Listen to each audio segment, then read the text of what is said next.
Hey y'all, it's Betsy and Mom from Happily Ever After, etc. And welcome back to another gardening video. So today we are going to be building, cutting, filling mini greenhouse. our little milk jug greenhouses like we did last year. This is not a new concept. It wasn't a new concept when we did it last year. Got something on my face. New to us. But it was new to us. Last year was the first time we ever did it. And I would say we ended up with hundreds of these little containers. I'll link last year's series down below. But once it started working, we did quite a few in the fall and even more in early spring. But basically, this is a way that you can start your seeds in the fall. They can germinate all throughout the winter slow season and be ready to plant come spring. Of the winter sowing seeds that we did, only a few did really well. Quite a few did really well in early spring, started in January, and then we're ready to plant out late March, April. But of the ones we started late fall, October, November last year, We had a horrible freeze. we had a really bad freeze, and I didn't realize I probably needed to come cover them during a freeze, and we lost quite a few of them. But some of the foxgloves did survive, grew and bloomed early this season, and some of the poppies, and when I say some of the poppies, I mean one of the poppies survived. Yep. Literally one of all the ones we did. So Alyssa did pretty well. yeah, but that was spring sown. I'm talking about just the fall sown things. So we also did snapdragons, lupins, and a couple other fall sown things that did not do anything. Lupins, we got some lupins. Didn't we? Those were spring again. Yep, those were spring again. No, those were fall. The fall ones did okay. Yeah. The they fall did. lupins did okay. I don't think we need more lupins. No. We did quite a few last year, and those are the kind of plant that takes several seasons to mature and bloom. We'll see what happens. So we'll see what happens with them. But basically, of all the things we planted last year, today we are going to be doing foxgloves and poppies. So the one, mosquito. A mosquito in Yeah. December. Isn't that amazing? If there's one out here, it will find me. Don't worry. Of all the foxgloves we did last year, they were definitely the most successful, but we planted the most foxgloves. Right. And we did a lot of spring ones. And so the goal is to do a bunch of fall ones and a bunch of spring ones. You get a really nice succession that way so that they're blooming. I literally have one blooming from the spring succession right now. Still blooming. It is December 9th today. We are getting a very late start on this. And a lot of zones, this would be way too late. We live in a very hot 8B zone down here in the south. Look at us. I wore a hoodie out here because I thought it was going to be freezing. And I have since taken off the hoodie and switched from my fuzzy boots to flip-flops. So, you know, we are blessed in the weather department in a way that a lot of northern states are not, where it is already snowing. Yeah. So the goal today is foxgloves and poppies, and then we will watch them throughout the winter, not just to make sure they retain water, but to make sure they don't freeze, and hopefully we will get a better crop of foxgloves. Yeah. But the overall idea is you fill these halfway with dirt, you put your seeds in. We typically do 4 or 5 seeds a container, and then you duct tape them shut. The little top here acts as a greenhouse. If you get any kind of moisture in your area, they typically stay pretty wet. So because we are in a fairly humid area, last year I only had to water these a couple times throughout the winter months. I checked them once a week. Most of the time they were great. Then as it started heating up in the spring, I started having to water them every day because it's hot here. We live in a hot area. So more work in the spring, but still less work than having hundreds of seed starting trays in a greenhouse. Yes. So less talking, more working. We've got a lot to do today. We have ranunculus to plant. Mom has poppies to plant. We have to put up Mom's Christmas tree. Christmas. And mums to plant. She has mums to plant. And then we will probably need to eat food at some point. So we're going to get started on the gardening. All right. Are they all cut? The ones that I saw, so yeah. Let's go ahead. Start. Dirt. The other dirt back here. Behind you, yeah. See if this is any good. I'm sure it's fine. Like I said, I would put like half and half.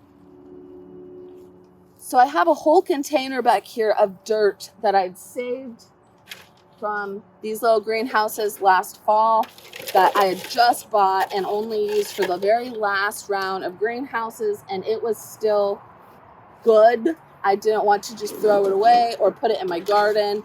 I put a lot of the dirt from these in my new raised beds last year. Give me your other glove and I'll start doing it. I didn't bring any gloves. You might have more gloves. Oh, here. You take that one. That's what I say. I want the right-handed one. So, I mean, there's no reason to ever waste dirt. If you can't put it in a raised bed or a garden bed, like, there's somewhere to put it. I'm just going to put half. But I got to a point where Half old and half new. Yeah, where my raised beds were full. Fully half. Yeah. And I didn't want to keep charging it up the hill, so I started putting it in this big container.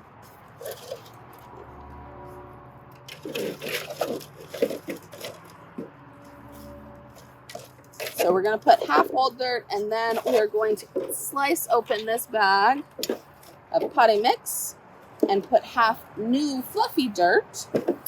Now, a lot of people put a layer of seed starting mix on top of this, and that is definitely a possibility. We did that with our first round last year, and then after that I didn't for any of the other ones, and I found that it really didn't make a difference. Half of the point of these is that you're growing them outside in the elements, in as natural a condition as you can to nature as opposed to a greenhouse. And having to fight through regular soil only makes your seeds stronger. Of course, seed starting mix is easier for your seeds to germinate in. So.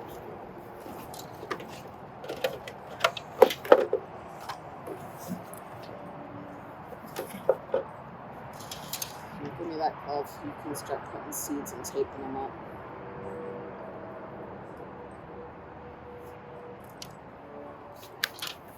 Okay, so how many seeds do we want in each one? Like 5? It's up to you if you want to do 4 or 5.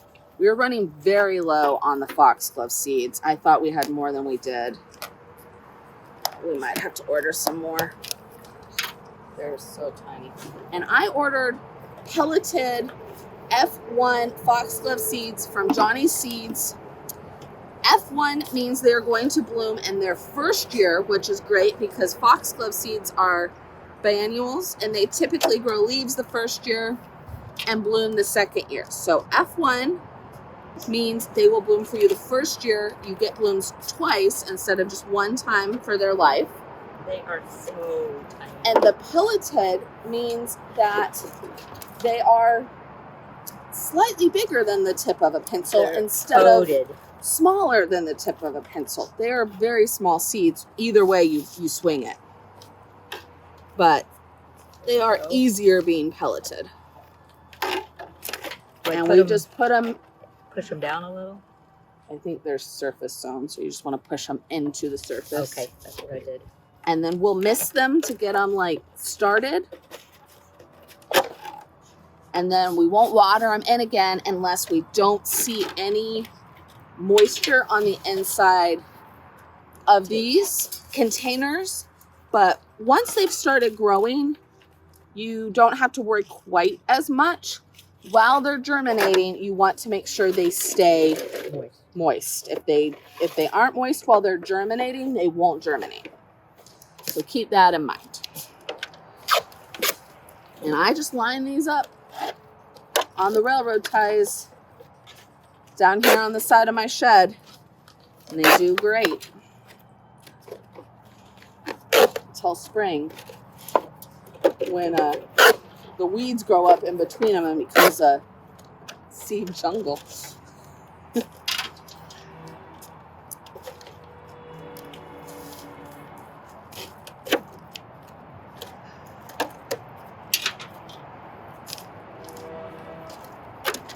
Are you doing 4 seeds or 5? I did 5. Okay.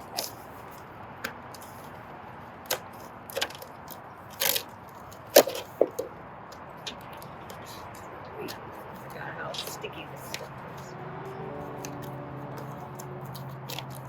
It's stuck too.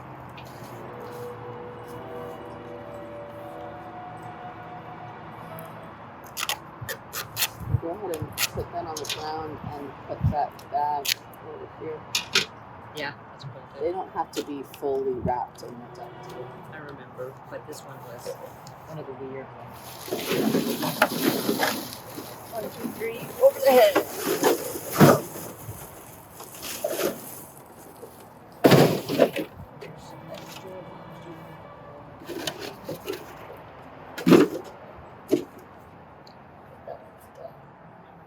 If you're doing multiple different varieties, just make sure that you are labeling them.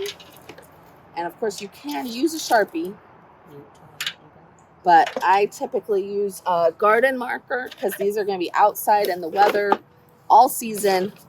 And that way I can definitely read what they are come spring. All right, those mosquitoes are killing me. I'm gonna have to go put on bug spray. I didn't think I needed it. It's usually not that bad in the sun. It usually isn't bad until like 5 o'clock when the sun starts going down.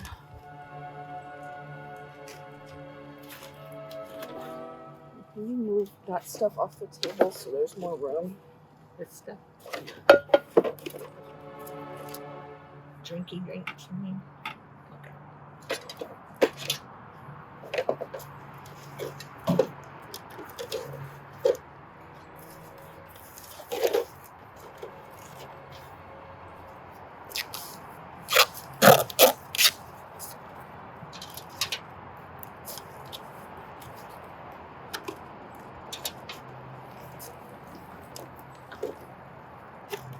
I ended up with, I think, 40 or 50 of these of just foxgloves last year. I wasn't asking, I was telling. It was 40 or 50, I don't remember, but it was a lot. But that was fall. But we only got about. And spring. I think we did about 20 of them in the fall. We only And got we about only got a handful of them that survived. 5, 6, fall. 10, 15. I think I had 15 or 20 to plant in the yard. Oh, I got it right on here. Yeah. I think we ended up with about, it was more than 15 or 20. But the last ones took. No, I only had like, plants. Yeah, I know. Some of the littler plants were so little that you didn't want to bother with them, and so I kept them and planted them out. And that's what's blooming right now.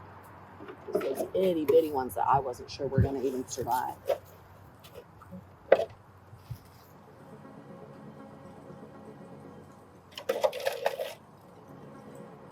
They were literally like the size of Bitty's ball. No.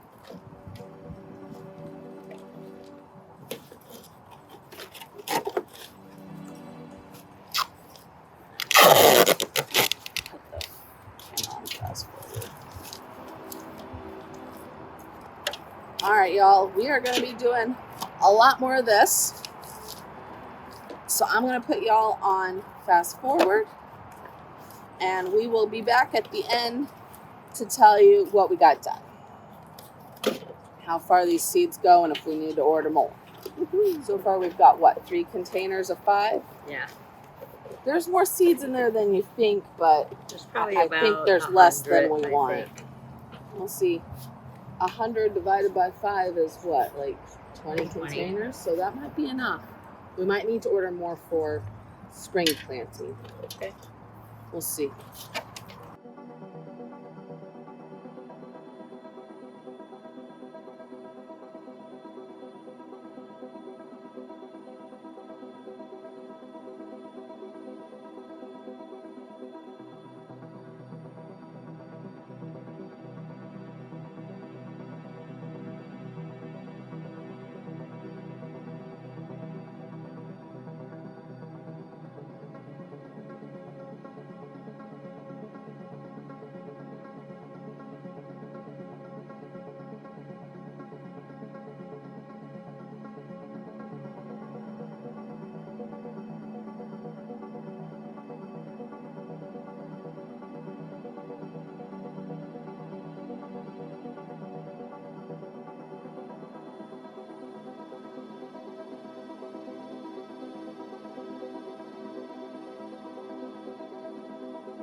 All right, so we are done with our army of fall planted containers. You can see we have 1, 2, 3 rows of foxgloves, and we counted that's 35 containers. Then we have 20 of these tall Hungarian blue poppy seeds, and these are supposed to get 28 to 30 inches tall. Those almost look like tulips. They almost do look like tulips. And then 9 of these California poppies, which are short, 10 inches tall, and this watermelon pinkish color up front. So we will see how they germinate, and we will have to keep an eye on the frost so that hopefully they don't all die and a horrible 8-degree freeze this year. Yes. Like they did last year. I mean, the shed is literally right here. I could have easily put a blanket on them or moved the most Into the shed. careful ones we cared about into the shed. Yeah. I just didn't know that the freeze would literally kill them. Should have. Makes sense. We also, I don't know when you saw us looking at the bottom of the jugs, we were checking to see if there was drain holes. Yes. Because I really forgot to put drain holes in the new new ones. The ones from last year had them, but that was the number one problem last year was any jugs. There was like 3 or 5 that we forgot to put drain holes in. Those seeds had no chance and they died immediately. And watery, puddly lagoons of death. Yes. So make sure you put drain holes, and we will, like I said, I will come out here and check these. You can see my little mister bottle there, which is great. You just stick it down kind of in all the holes and give it a couple pumps, and then you spray. And you can usually do a whole row or 2 before you have to pump it again. And it does a very gentle mist, which is great for seeds and small baby plants germinating. So I will make sure they stay wet for the first week. Usually they germinate, and does it say? See a germinating date? I do not. I don't see one, but it usually takes at least a week, if not 2 or 3, that you want to keep them extra moist. 10 to 20 days. 10 to 20 days to germinate. Once you see green, then you just need to make sure there's condensation on the inside of your little milk jugs. So yes, we will see y'all in the next video. Bye. Bye.